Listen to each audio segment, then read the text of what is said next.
because he needed a slightly different from what they are. He taught me she names are not normal.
Welcome to Strange Familiars.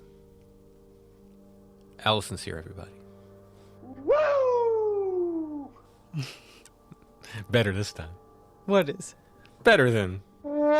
It's a choose your own adventure. When you were absent last week, I said, since Alison's not here, and then I did the wah, wah, wah, wah, because you weren't here. Oh, okay. Mm-hmm. I'll never know. I guess I could listen to the episode. But... Oh, I'm getting over I got allergies, and then it's like some kind of throat irritation from the allergies. I was coughing like mad. So my voice isn't 100% back yet, but it's getting there. It's better than it was 2 days ago. Went to the doctor, got some medicine. We're good to go. Feeling a lot better. We are having a visitor this weekend, so we are not actually launching our Whatnot this week. We were going to start our Whatnot show, so it gives me some more time to work with the app and kind of figure things out. So thank you to everyone who showed up for the first one where John helped us. Yeah, that was a fun time, and we had a great night. So thank you if you were there and you bought something. Thank you. We will continue our Whatnot shows under the Strange Familiars Whatnot. It might be a week or two because I'm recovering from this sickness, and then we got a house visitor coming, and then who knows? Next thing you know, it's June.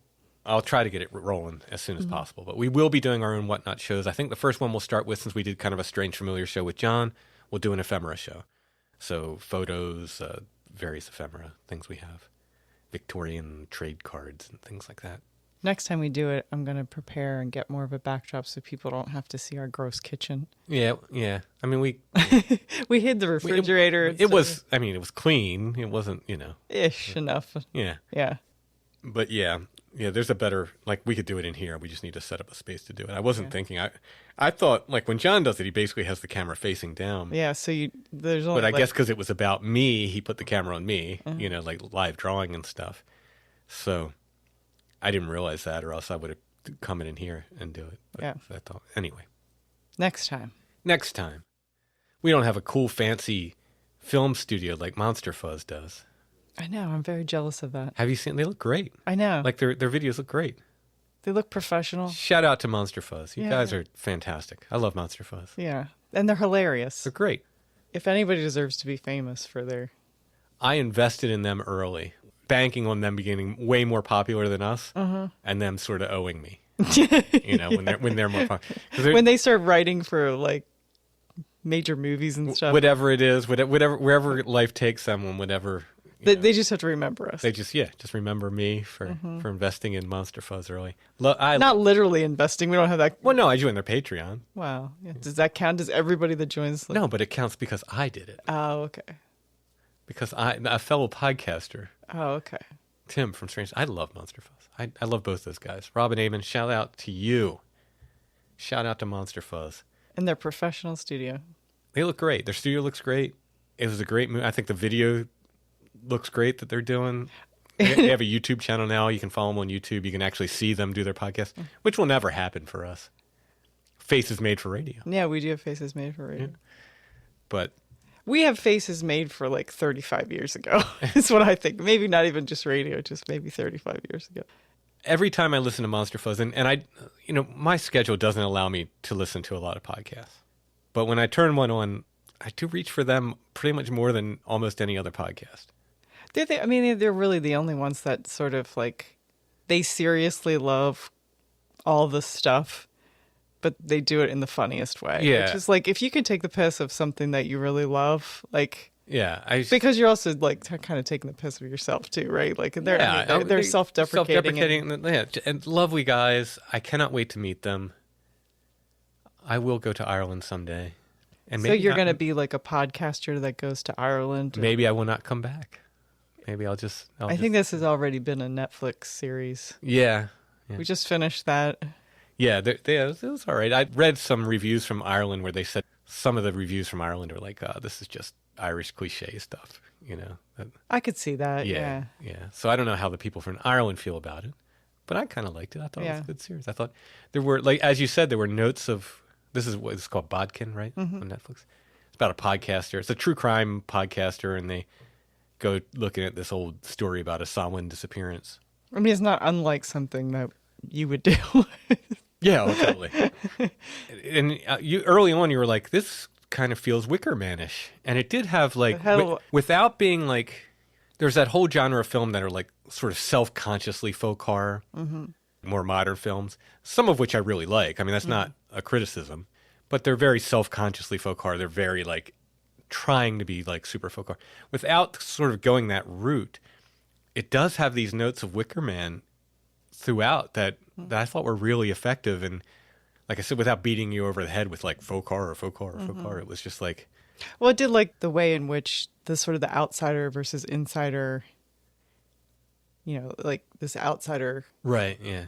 Coming from America to Ireland and sort of like thrusting themselves in their folklore, that aspect of it. Well, I like that he was a podcaster, and I like every time he told somebody he was a podcaster, they go, huh, and people listen to that, do they? They do, thank you. Yes, thanks to everyone who listens. We're rambling a bit at the beginning because we have no guests tonight. We are the guests tonight. I'm going to do a couple historical topics we're going to dig into tonight. I was just going to make a Johnny Carson reference, but that seems dated, so... It's so dated that I don't know which Johnny Carson reference you're... I was going to just say that instead of a guest we were going to have... Was it Karnak? I knew you were going to do I couldn't think of his name.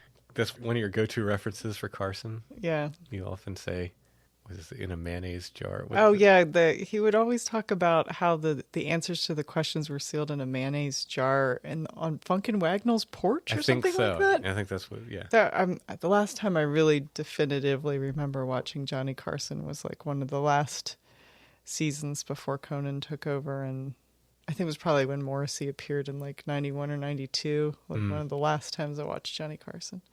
I had no bedtime as a child. One of the unspoken deals I made with my parents is that, like, I got good grades. You don't give me a bedtime. No. So I watched Johnny Carson from a very young age. I was always... The unspoken deal there was, you're the sixth kid, and they had no energy left. That was the unspoken deal. Each kid is a brick, and by number 6, you're numb. Yeah. Or you're so damaged. A little of both, probably. You don't have the will to care anymore. Before we get into our stories tonight, I would like to thank our patrons. That'd be nice. Who bring you Strange Familiars, because without our patrons, we couldn't do the show. Thank you so much, patrons. Thank you for your help. If you like Strange Familiars, if you like what we do, and you'd like to get more content besides, you can become a patron at Patreon. It's patreon.com/strangefamiliars. Our patrons get the weekly episodes commercial-free, plus extra content. We do at least one full episode of Strange Familiars every month. Sometimes we do more.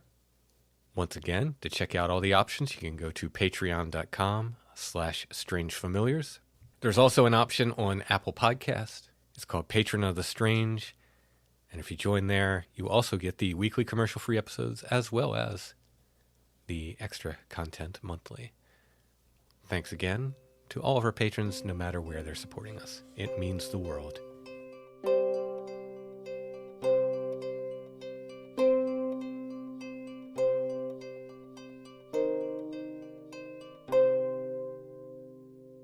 Antique and horrible.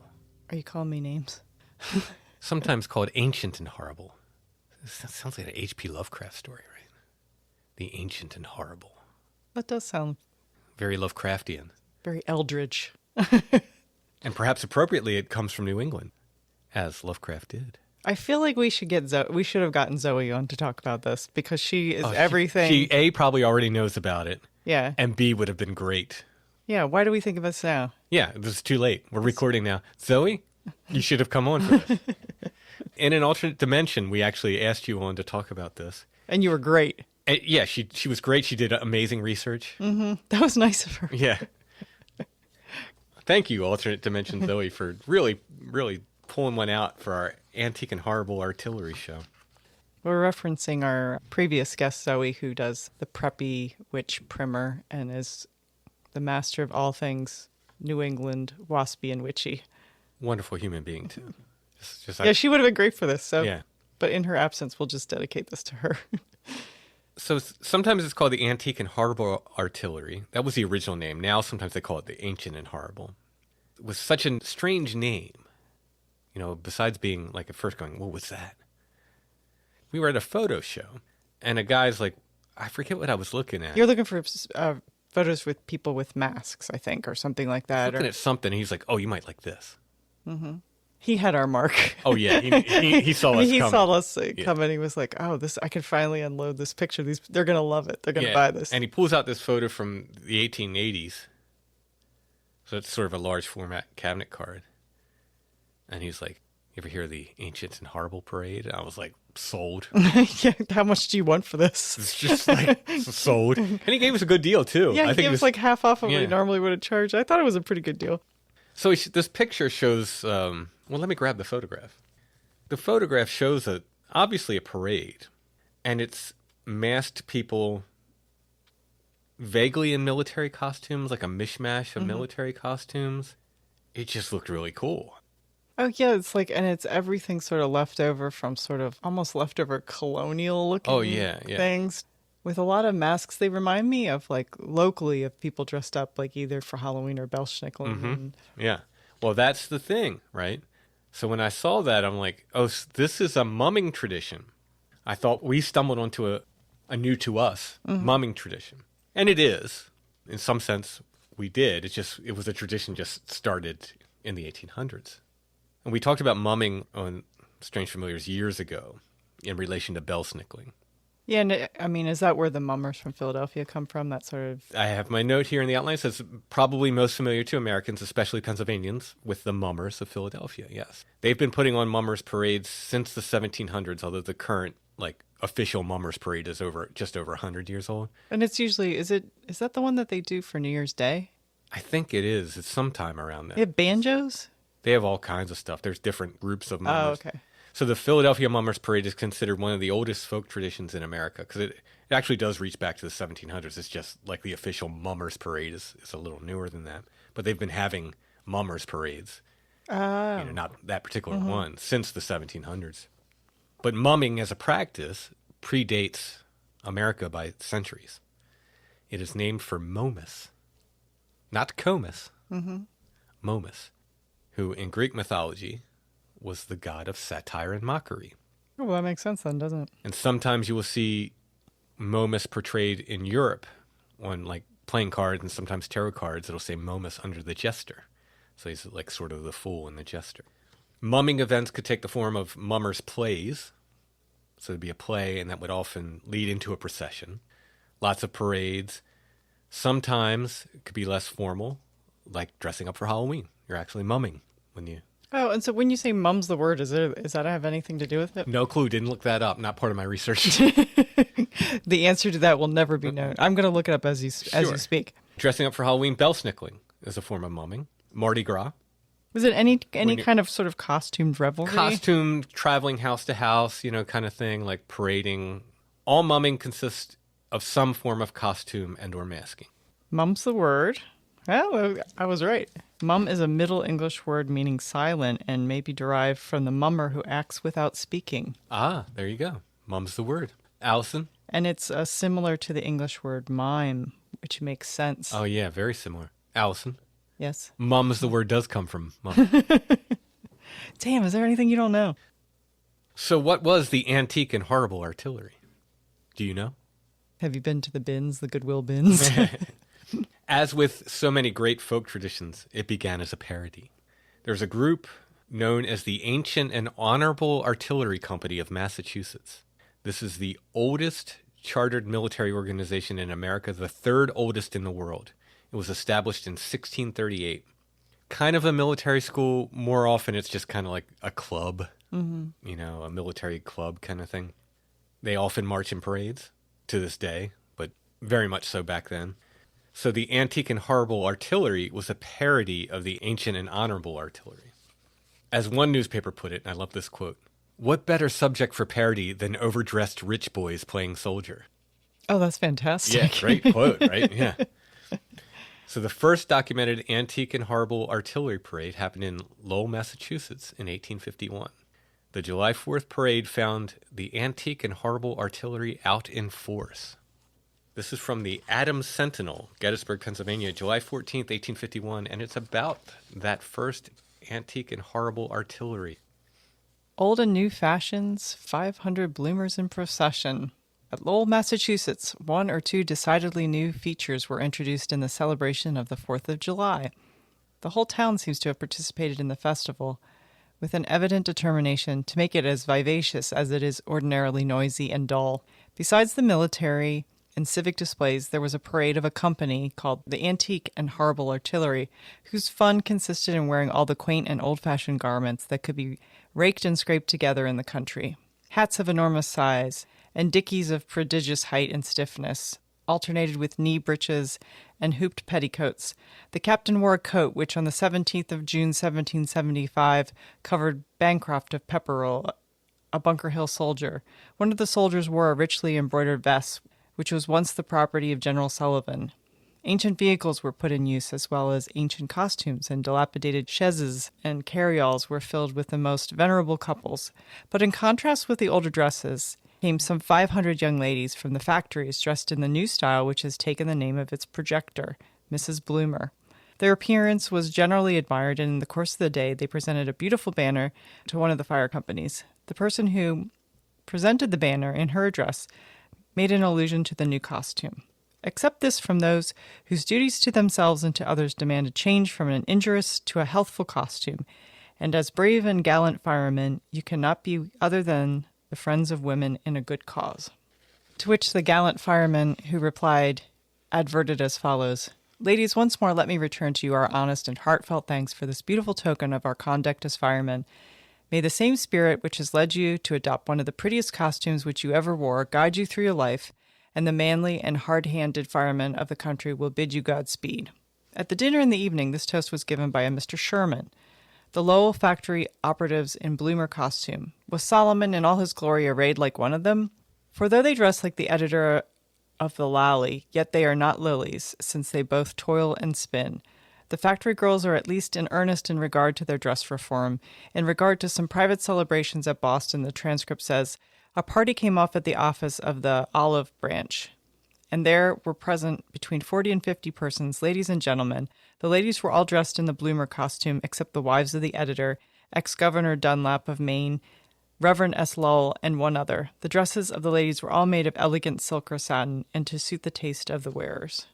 So are those like bloomers? Like when we say bloomers, is that? Yeah. The woman that they're named after, like she wore a full dress basically, but bloomers almost look like little pants that go like they don't even really look so much like what we would think of as kind of bloomers. Mm-hmm. Like I've seen like CDV pictures of the lady bloomer that they're named after. She comes up when you do a search for Ancient and Horrible Artillery. Or Her picture, yeah. I've seen her, and I want to say that she was somehow involved in, like, as a nurse or something during the Civil War. Does that sound familiar? But that is where we get the term bloomers. Yeah. Oh, She was the first. So were they like almost like pants you wore under your dress? Is that? Yeah. Oh, okay. I think it's a precursor to feminism. Look out! It's a slippery slope from here. Unrelated specifically to the Antique and Horrible Artillery, but interesting nonetheless. Mm-hmm. Didn't make that article, but the Antique and Horrible Artillery even rolled out their own form of artillery in the parade. Here's another short article from the Brattleboro Eagle from Brattleboro, Vermont. The Antique and Horrible Artillery Company of Lowell, Mass. Are coming out on the morning of the 4th with a cannon composed of a pistol mounted on a big pair of stone wheels and drawn by an ox team. So they had sort of a munitions team? Well, I mean, I guess they wanted their artillery, and they're just being ridiculous. Yeah, It was just a pistol with wheels. So it's funny. So the antique and horrible artillery caught the public's imagination, and it soon spread to other parades throughout New England. And they started to parody other institutions, particularly politicians. Over time, the antique and horrible artillery became shortened simply to the horribles. So a lot of times you'll see references horribles parades. Mm-hmm. That's what this is talking about. Some parades were known as parades of horribles. Even the promotional posters for these parades became kind of a parody. This is a fantastic, like, the wording to this poster is fantastic. This is a text from a broadside poster printed for a Newton, Massachusetts July 4th parade in 1876. The wording, it's got that old-timey wording, but it's also like very tongue-in-cheek. Cutting and kind of like... Yeah, it's fantastic. So this is the wording of the poster. Attention, universe. Now let the kingdoms of the earth uncover and lay low. Let the earth rock and roll. Volcanoes belch forth afresh. Let the sea roar and all nature howl. For this great American youth, who was spanked by its Britannic mother some years ago, has grown and proposes celebrating his birthday on the coming 4th of July by a grand parade accompanied by his friends in much numbers. The young men and horses of the city of Newton, so dilated with the spirit of noise and patriotism as to be unable to contain it, will endeavor to celebrate the early dawn of this, our centennial 4th of July, in a fitting manner, and will appear in such regalia as their ingenuity shall devise, to the edification or disgust of such as are fortunate enough to get a glimpse of the passing show. All the human and brute beings of Newton are invited to assemble in their several wards, together with all the movable property to be obtained, at 4:00 a.m. Wards 2, 3, and 4 will proceed to the Nonantum Square, Newton Center, where lines will be formed, and the mob will start promptly at 5 a.m. The poster then details the parade route. We don't have to go through that. It notes at the end of the route, though, hash will be served by the commissary, after which there will be an oration delivered by a distinguished orator from Auburndale, not Winslow. That probably meant something to them. Who has been extradited for the occasion. Followed by a balloon ascension by an amateur, enlivened by music furnished by the West Newton Brass Band, who have kindly volunteered their services for this occasion. The Bungtown cadets from Wards 5 and 6 have kindly consented to visit us, and their elaborate display will add much to the success of the parade. All respectable and jubilant citizens are invited to join the procession, either in carriages, on horse, cow, ox, or on foot, as the best of order will be observed, and the worldwide respectability of the city of Newton maintained. Deal gently, O time, with our ancient landmarks, and work out all bile from our body politic. Fly slowly with all 3 months' notes, and seldom bring the face of the tax-gatherer and gas-man. Hail the stripes of the defenseless, but leave us the stripes now on the old flag of our Union. So let the eagle soar and scream, and America endure to all time. Per order of the boss. What year is this? 1876. So it had been the... Oh, we're binding up the wounds at this point. The century anniversary of July 4th. But I just love the wording. It's like, it's tongue-in-cheek, it's biting, it's cutting, but it also has that like old-timey kind of rhythm to it. It's just, that's why I love the old newspaper articles. We just literally don't write that way anymore. The horribles parades continued throughout New England in the 1800s. They gradually faded out of fashion after the turn of the century. There were some horrible parades that continued in small towns in New England as late as 1950. I bet there's some that still have them, right? Gloucester, Rhode Island established their Ancients and Horribles parade in 1926, though, which is still going today. The significance of that, though, is that Calvin Coolidge was president in 1926, and he had been a member of the Ancient and Honorable Artillery Company. Oh, so they specifically made the parade as a jab at him. Seemed a good time to reestablish the element of parody, and they still, like I said, this parade still continues today. You can go see this parade in Gloucester, Rhode Island, I think on July 4th. Mm-hmm. They still have their Ancients and Horribles parade. The other thing it reminded me of, speaking of New England and speaking of parades and protests, it reminded me a bit of Bread and Puppet. Yeah, that's what I was thinking too. It does seem very... But when did Bread and Puppet didn't start till like the 60s or 70s, right? The 70s, I think. 70s. Sounds about right. In 63, it was founded in New York City, but then moved to Vermont. New England has its own... It really does have its own sense of humor, of protest. You know what I mean? It feels like it has its own way of doing things, and in the same way that Pennsylvania does. Mm-hmm. Pennsylvania has its own... Every place has its own region. It's sort of way of doing things, but this sort of fits, I think, with the New England. I think it carries on a lot of the that old kind of British tradition of mockery, and Yeah. it seems very old world in a way. Yeah. Yeah, and it's a good thing. Like, look, and I guess today the parodies, they parody both sides. Mm-hmm. As it should be. Yeah.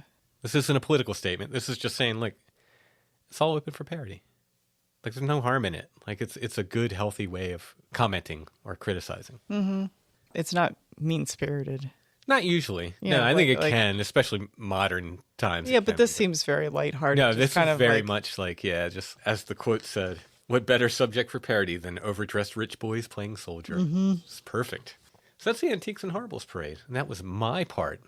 That was my part of the research for this episode, Alison.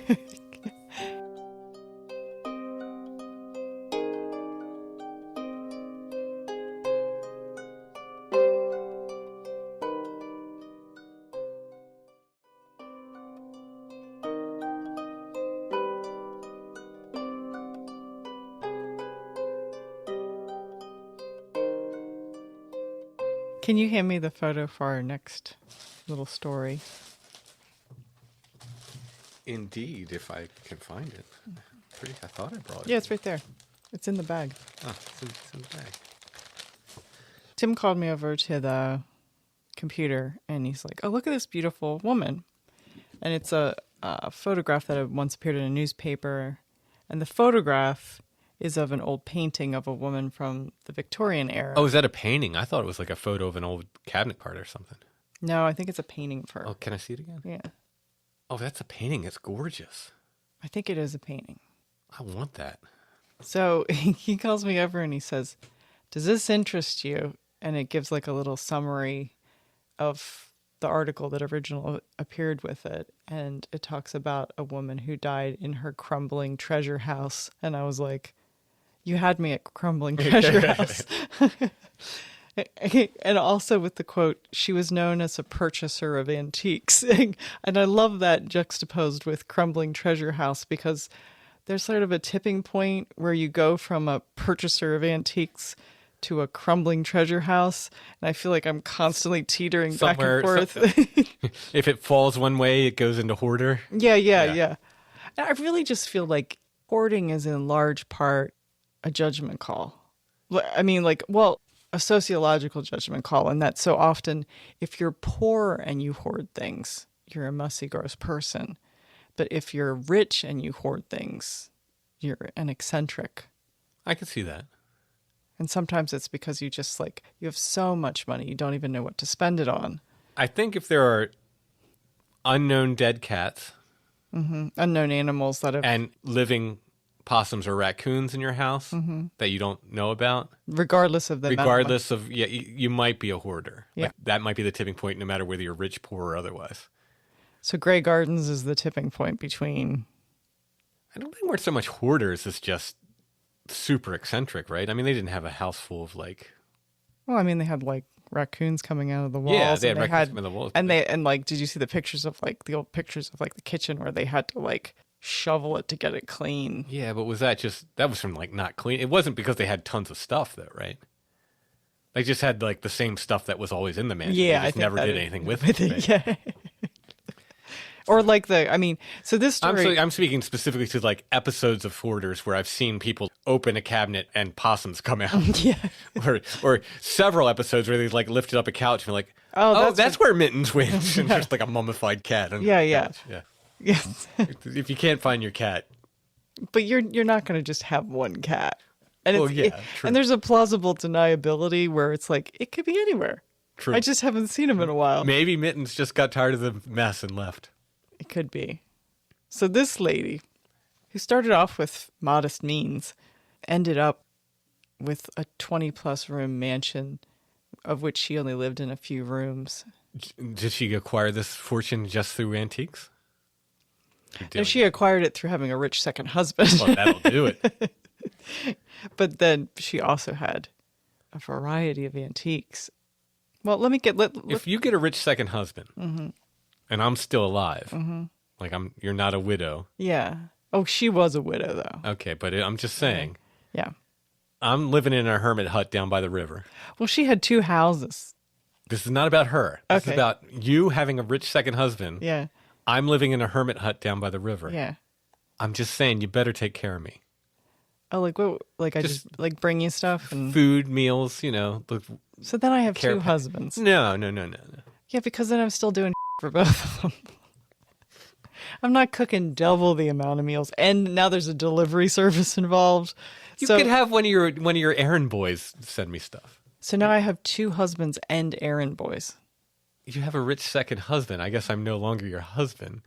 I'm just saying, send your errand boys to, bring me some food and a little cash here and there. Little cash. What do you need it for? You're a hermit. Hermits don't need cash. Hermits, I have a book budget. I'm going to have a book budget. In your hovel, you have a book budget? Oh, yeah. The books aren't going anywhere. Look around. Do you think I'm going to give up books? I might give up women. I'm not giving up books. Okay, sorry. Yeah. Sorry to derail your story. What was this woman's name? Well, it started off as Linda Belle Hewitt. And she was just your average Victorian lady. She married pretty young to a man with the last name Titus. Of the comedian Titus fame? Yeah, Titus Andronicus. Remember that kid in Glen Rock? Yeah. Who showed up at our house for Halloween? And I was like, he's a teenager. And I was like, what are you supposed to be? And he's just like, I'm Titus. It was the time when Titus, his show on TV. That was a very brief window of time when that comedian was popular. Yeah, right? Mm-hmm. And then the next year he shows up. And again, I was like, this kid had no costume on. Yeah. And I was like, what are you supposed to be? And he pulls down the neck of his shirt and exposing his nipple. And he says, I'm whatever you want me to be, baby. It's a teenager. Yeah, he had some... Yeah, I got candy every year just because Yeah. he made me laugh. I'm like, all right, you get candy. Anyway, sorry to throw off your... So Linda, who was born in the mid-1850s, married George J. Titus in the 1870s, and they lived a pretty normal life. He was a printer from New York City, and they had two daughters who tragically died within 3 months of each other, a 2-year-old and an infant. Oh. Which I think, I know it's really common to psychoanalyze people, dead people, apply motivations to them, but when you see someone who has like incredibly tragic losses and then trying to fill voids, I think that there probably is, Yeah. so Have there's some sympathy there. some sympathy there for that. She didn't have a chance to have her husband live in a hermit hole while she acquired the new husband. Now it's a hermit hole. Yeah. I went from hut to hole. Well, I don't know what the boys bring you, how much money they're gonna Now bring. I'm Tater Hole Johnson. Real person, by the way, Tater Hole Johnson. Really? Oh, yeah. Was he like an old time player or something? Or is he a Yes, hermit? but he was a hermit, too. He lived in a hole in the ground. I feel like I know him from some sort of old time banjo kind of circles. We had a book that had it was old Appalachian instruments. He was featured in the book. Oh. Tater Hole Johnson.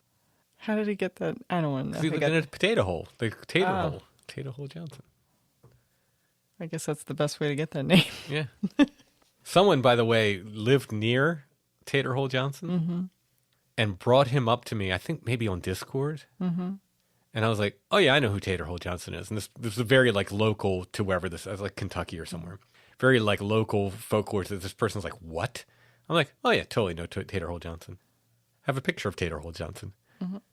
And he was like, what? How is this possible? Like, I didn't know, like, anybody outside of my neighborhood knew who Well, was it was it a Lomax book or something that like somebody who wrote about all the like Southern musicians? It and was the all about instrument Southern makers? musical instruments, most of them homemade. Somewhere we have this book still. I acquired 2 copies of this book, and I ended up giving one away because I actually have a signed copy. One of the copies From Tater Hole? No, not from. I wish I had to. It would be magical if no, it was the author had signed it. Oh, okay. So I found a copy signed by the author, so I kept that one, and then I gave away the extra copy. It might have just been called like Appalachian Musical Instruments or something. It was a picture book. Yeah, I remember because it had like they have Lloyd Chandler in it and. I'm not sure. Lloyd Chandler was our old answering machine Oh, okay. that people used to. It would really freak people out. It was taken from a compilation called High Atmosphere. And he was like, I'm Lloyd Chandler. And He had a voice that was very similar to Philip Smith, who does our opening. yeah, kind of the Virginia. The Virginia version of him at the same time. I've really thrown you. I guess this is gonna be the. This is the. We mentioned Monster Fuzz. Yeah. The Neil deGrasse Tyson show, as they call it. because they digress. Oh, instead of digress. Yeah. Oh, okay. So in honor of our Monster Fuzz, I'm going to keep digressing. Okay. So Linda Belle Titus Knox, who don't look up because there's an adult film star with a name that she has a name that's part of that, and so she comes up instead of this lady if you look her up. We'll post a picture. Or do.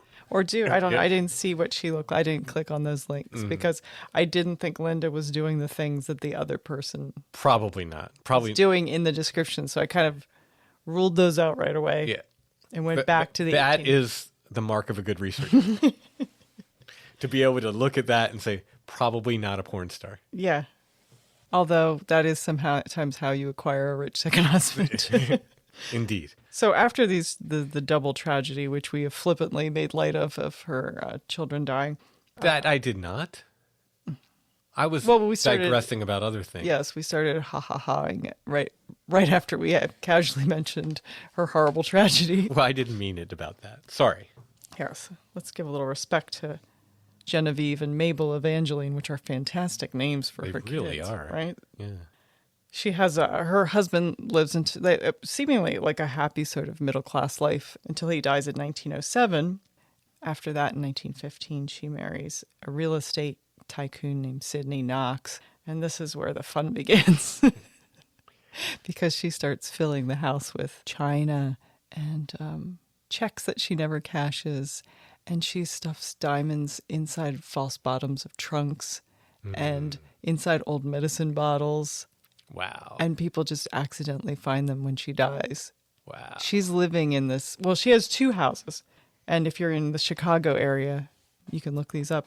The one appears to be the same house because it looks like the one in the picture. The one, her primary residence is at 1500 West Jackson Boulevard. And then the extra house, which is just filled with antiques, is at 518 North Keystone Avenue in the riverfront area, which looks to be a pretty swanky area. So I could move to my hermit hovel. We wouldn't have to get divorced. You wouldn't have to get remarried. Mm-hmm. I could just enter my too damn peculiar stage of life where you just don't want to live with me anymore. You could enter that? I'm presuppose... quoting Raymeyer's wife. Yeah, I know what you're quoting, but... It's your favorite quote. Yeah. He was too damn peculiar. Yeah, I really felt a deep sympathy with his wife. When I read that, I was like, I get that. I get why she had to get the hell out and just give him his own space. You could live in your little hovel. I was thinking maybe a houseboat on the river. I could do that. They don't have houseboats on the river. Oh, sure. You could put a houseboat on Lake Clark on the river. Where's Lake Clark? It's the lake behind the dam. It's the placid part of, across from Columbia and all the way down to the dam is Lake Clark. Nobody's living on houseboats there. I would be the one. You're not a seaman. I would be a riverman. A riverman. You would be a drowned person. No.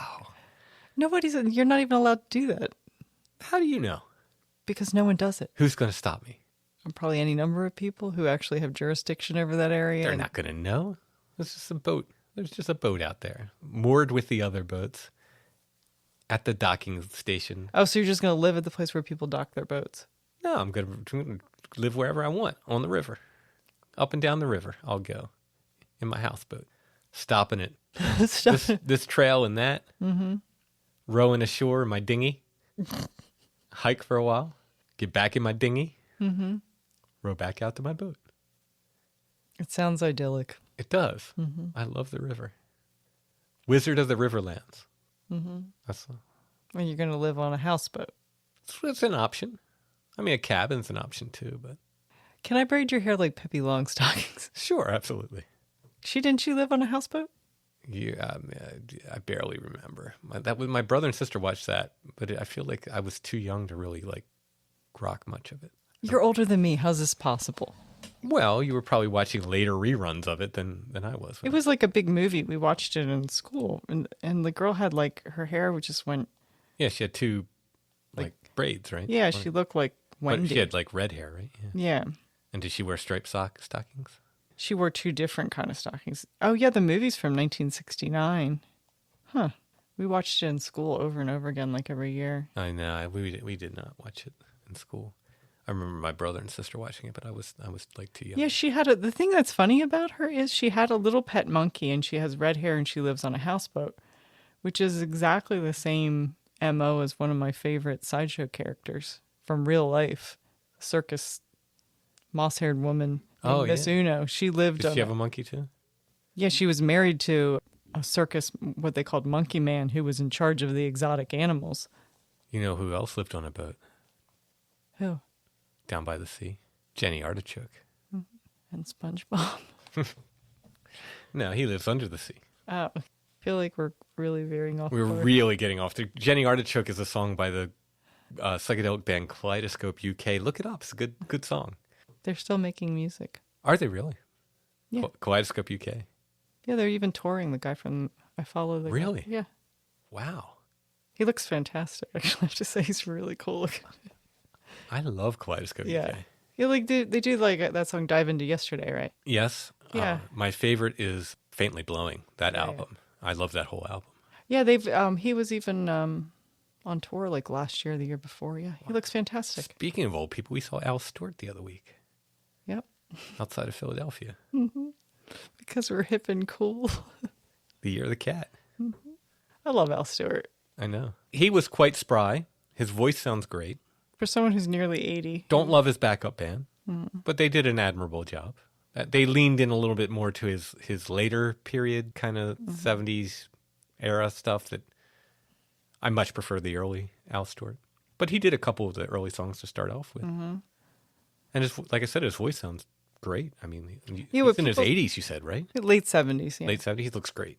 He's What people seem to forget, though, is that Al Stewart was part of the whole like British folk scene, and he was roommates with Paul Simon, and then all the rest of the people that played at that folk club, the Cousins, got really, really popular. And Al Stewart really didn't have his comeuppance until like the late 70s when Year of the Cat became famous and people knew him in a different... It's almost like what happened with the Bee Gees, and the Bee Gees had this sort of prodigious career and really could do anything, and were really... It wasn't until like the 70s that they became popular, and then people know them for the wrong thing. Yeah, they got pigeonholed into the disco thing, which is like early Bee Gees is stunning. Those harmonies, just beautiful. We're not here to talk about psychedelic music, though, are we? We could be, I guess. Yeah, at this point, we have gone off the map. Mm-hmm. We got to swing it back. So this lady... Her husband dies and she remarries in 1915. They take This is the difference between marrying a printer and marrying a real estate tycoon is I found their passport pictures on their honeymoon trip to Japan and China in 1915. Oh. How fun would that have been? Yeah, right? it must have been amazing, right? So they come back and she just starts collecting some stuff. Diamonds, jewelry, paintings, chinaware, all kinds of stuff. Now, was she an antique dealer or she just collected antiques No, for she herself? just collected everything. Okay. And there was a necessity that they had a second house just filled with stuff. So I'm going to read some articles. Okay. About how she was perceived in the press. Is this before she died? No, this is after. After she died. Gotcha. Because people tend not to care about you. And then when you die and you don't have any direct heirs, people take a sudden interest, including there's people that once they found a bunch of diamonds in hidden spots in this house. And so then they started to receive these letters from people who were like chiding her for how awful it is that during this time when so many people are economically depressed, she has all this wealth. And couldn't they they've always wanted a diamond. Couldn't they just send one to her, to these people? So she had no heirs? No, because she never had any more children. So her second husband died obviously before her. Yes, but only by a year. Okay. He was married previously, and so part of her fortune. So she got married again in 1915, you said? Yeah, so she would have been 50. Okay, I was going to say, She was quite old when she got married the second time. Yeah. Not quite old. She was not as young as she was the first time. There's still hope yet, Alison. Yeah. I think these articles do a much better job than to describing this, because while I love doing research, unless Tim and I sit down and do an outline ahead of time, this is what happens when things go off the rails, because I'm not good at organizing. In fact, I did all the research for this 2 or 3 months ago. And lost it.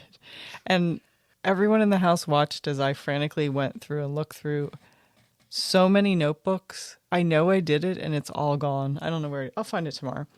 This article from the Chicago Tribune is entitled, Widow Leaves Heirs 21 Rooms of Art and Antiques.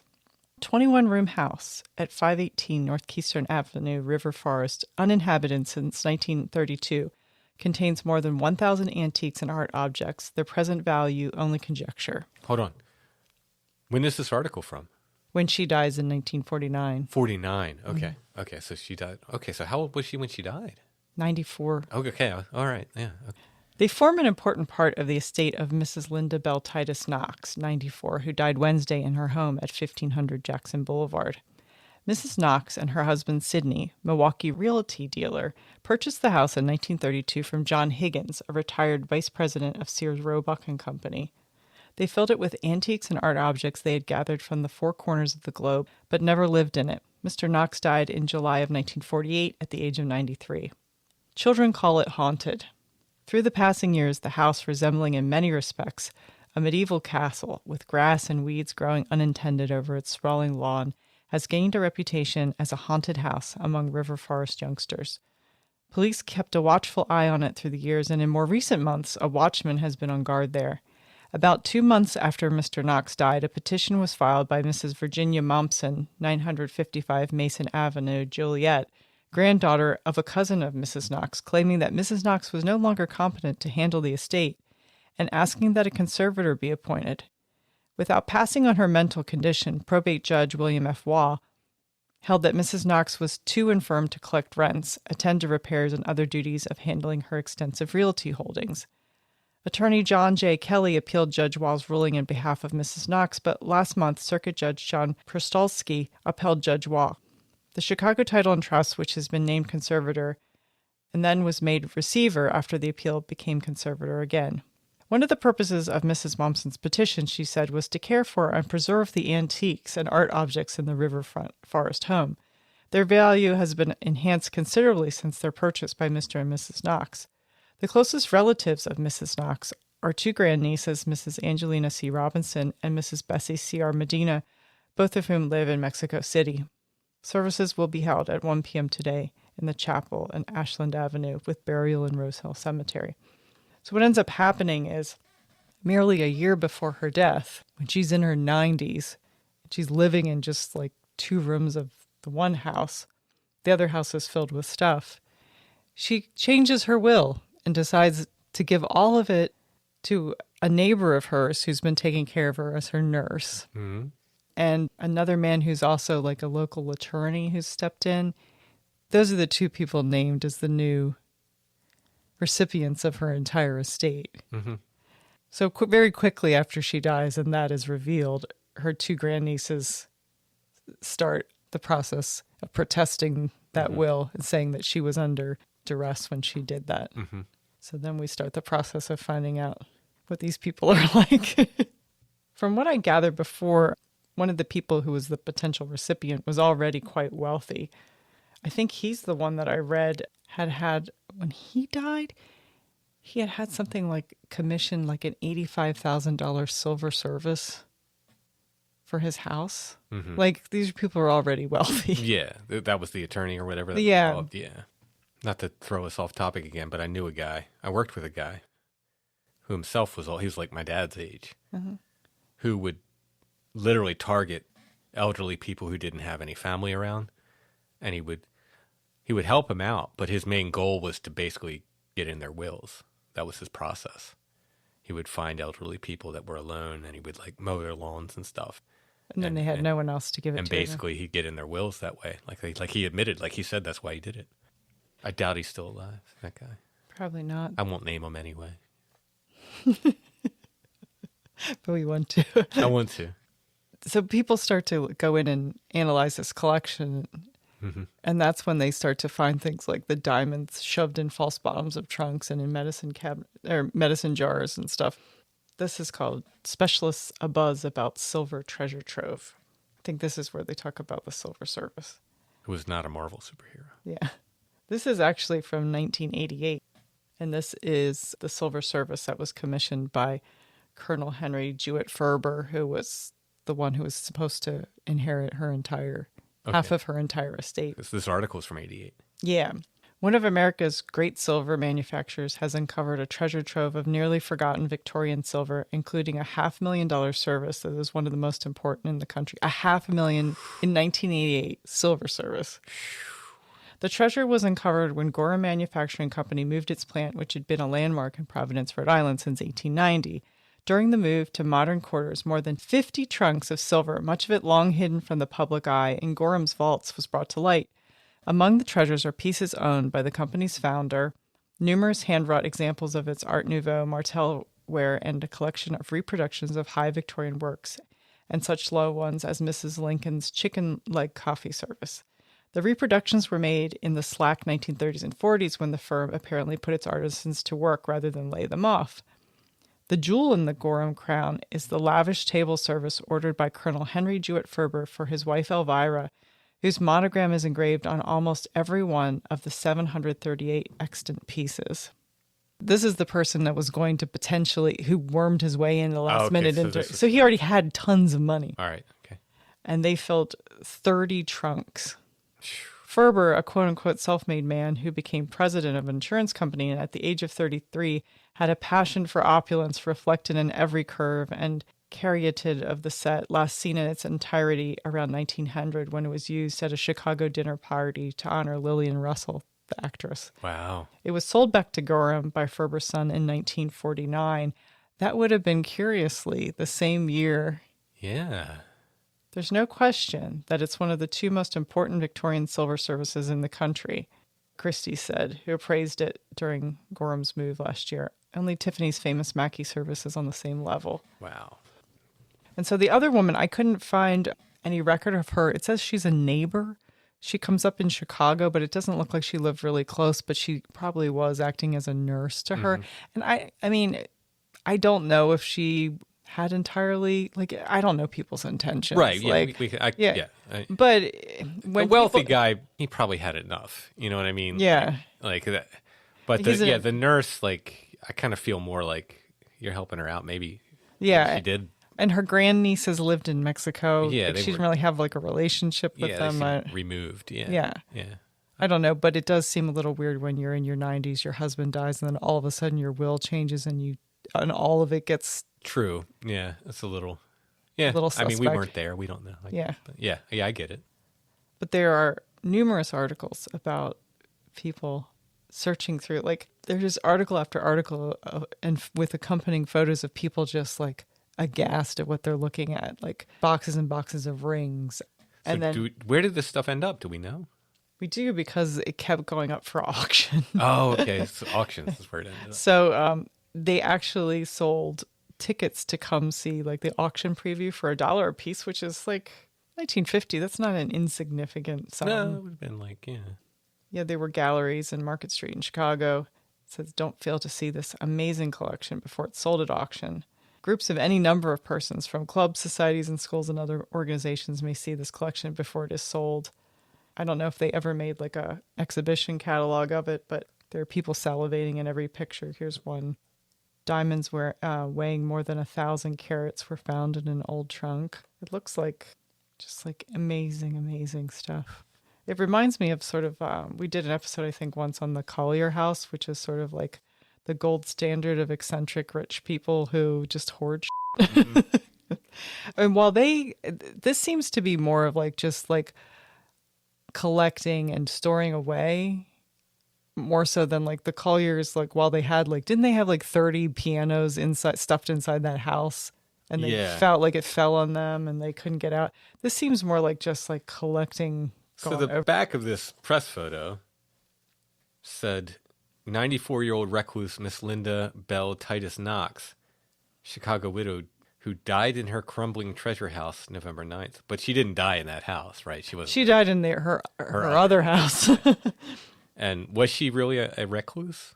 I don't know. When you're in your 90s, aren't you by nature kind of a recluse? I mean, her husband only died a year before. So, yeah. Presumably she'd only been a recluse for a year, maybe, So I was looking, I remember the first time I did this research, trying to figure out what happened in the will, if it was successful, that they contested it.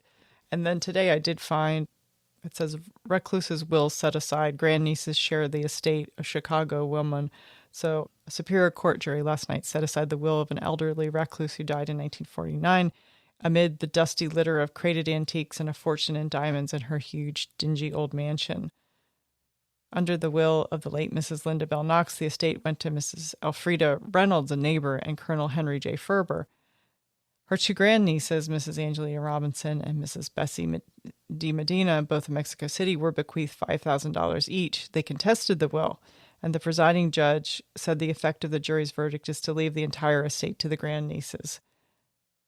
Howard P. Robinson, attorney for the grandnieces, and also their relative, contended that Mrs. Knox was mentally incompetent and that undue influence was used when the will was drawn on November 9th, 1948, a year before she died. Robinson introduced evidence designed to show that Mrs. Knox occupied only 2 rooms of her 21-room brownstone mansion. Attorney for the principal heirs maintained Mrs. Knox was in perfect mental health when the will was drawn. He said she was able to play the piano and execute leases without difficulty. After Mrs. Knox's death, investigators found rooms of the mansion filled with crated antiques, china, and paintings. More than 1,000 carats in diamonds were packed in medicine bottles, matchboxes, and in a trunk. $22,000 in uncashed checks and money orders, and $5,000 in cash was found in a desk drawer. Wedding gifts dating back to her marriage to Knox in 1915, unused, were also found. Can you imagine being so wealthy that you have $22,000 in uncashed checks that you're just like, I don't feel like going to the bank. Yeah, I don't feel like going to the bank. Like, I get a check for $10. I'm like, I got to the bank. Yeah. This needs to go in right now. Crazy. I can't imagine that. It's the goal, though. Crumbling treasure. Yeah. What was it? Crumbling treasure house. Yeah. I got the crumbling right. Yeah, it's crumbling. Yeah. Yeah. There's some old medicine bottles.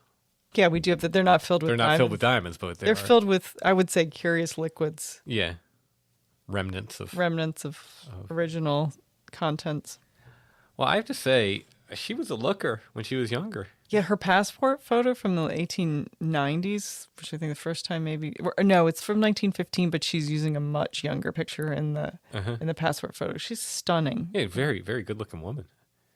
And this was a painting, not a photograph, huh? I thought it was, but maybe... Well, anyway, it's good either way. Some impressive braids. That they are. Yeah, I'll put the photo of this and the antiques and horrible artillery. I'll put both of those photos in the show notes. We were thinking about selling them, and then we've been debating off and on if we should just do sort of a collection of the stories we've covered. Yeah, we have this sort of... Because there were some other like photos of stuff from stories that we did, and we said, maybe we shouldn't sell that. Well, I get sentimental about them. I'm like, if we once do them on the show, it's kind of like we have this sort of Strange Familiars archive, which is not all in one place. I mean, it's the idea of an archive. Yeah. But we should put it together a collection one day of all these different things and the stories that go with them and so forth. Because I thought it would be great because we have like a little table with some Bigfoot castings in it, and we have like the story of like, or we have some of the statuary from like the episode with about the Sandman. Oh yeah, I still love that. Yeah, so we have a bunch of things that could kind of go in there to be. Yeah. So we don't have any of those for sale tonight. No. And we're gonna hang on to them. I think I like your idea of doing it, like keeping a Strange Familiars archive, and then we'll do a collection. Yeah, like kind of like a scrapbook, but yeah, I like that. A little more involved.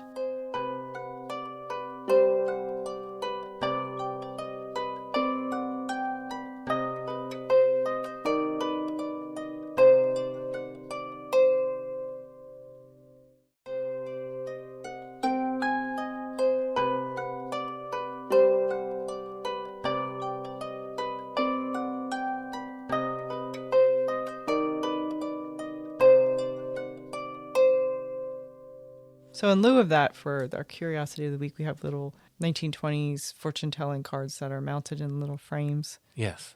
I think we're going to put up a bunch of them, and then you can just pick one, and then... So were they like tobacco cards? Yeah, they're tobacco cards, which you could use like kind of as fortune-telling or playing cards, I guess. Super cool. The graphics are always fantastic on these older things. Like, yeah. When did they just stop making things? Is it that much trouble to get a decent artist to make some? It isn't. It really isn't. All you have to do is pay them. I'm going to take pictures of these. I'll put them in the show notes. And if you click on that, these awesome fortune cards, it'll take you to our Etsy shop where you can purchase them. We'll list them all, and you just choose whichever one you want. They'll all be the same price, I guess. Yeah. Yeah. And they come framed. Yeah, they're in little frames. Yeah. So ready to go. So that'll be our Curiosity of the Week. Over at Etsy shop, we have other Curiosities of the Week, those that have not sold. Can't believe we didn't sell our little Viking, our little Octavian in Viking form. He was very happy with that comparison, by the way. He looks like him. He just needs a tiny little cat. He to thanked me for that. He's like, "Oh, thank you for saying I look like the Viking." He does. He does. Okay. Yeah, we have other Curiosities of the Week. We have Strange Familiars T-shirts, patches, stickers, mugs. We have Flower Path T-shirts. I made paracord rosaries. I was able to make a few more.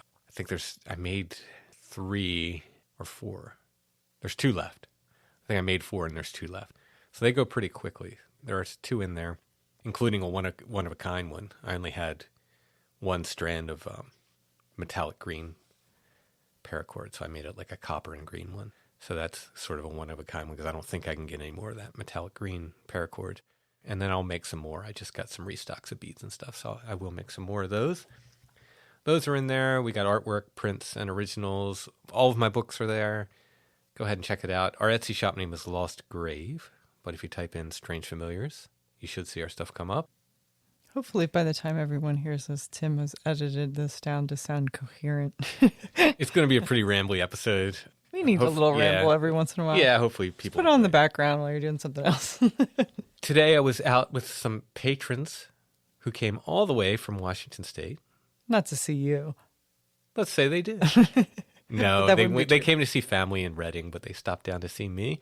Even though it was raining, we did a little hike in Hex Hollow, and then we went to see those slate tombstones in Delta. I love those tombstones so much. They're so beautiful. And we saw the Welsh cottages down there.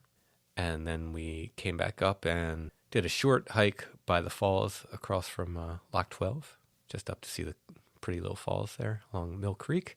And then we went to dinner. So thank you to Sierra and Kevin. Thank you. It was a very nice day. Had a good time. I may or may not owe Kevin some money for dinner. I don't know how that broke down. He just handed me some cash and I didn't count. So Kevin, I'm sorry if I didn't mean to take advantage if you paid more than your share. This is what Tim does all the time. No. I try not to do that. But no, it was a lovely day. So thank you to Sierra and Kevin. I wanted to thank John, too, for thanking us when we did our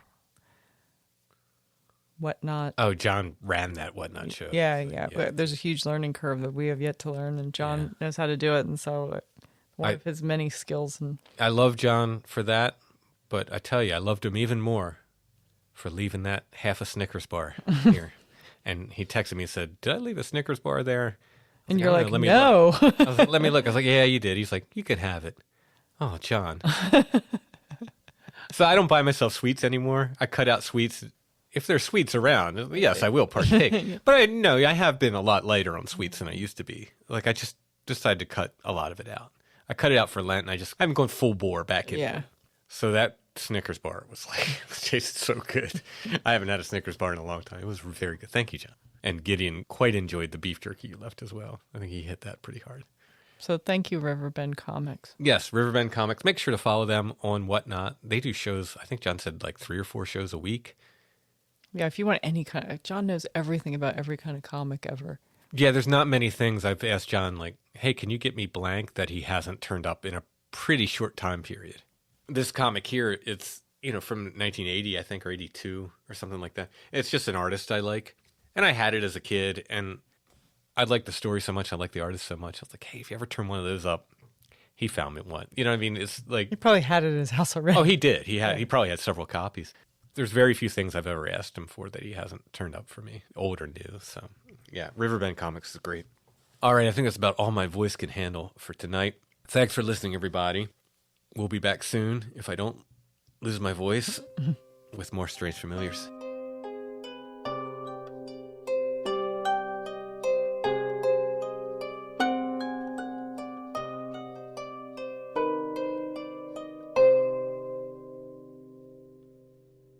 Strange Familiars is a production of Dark Holler Arts.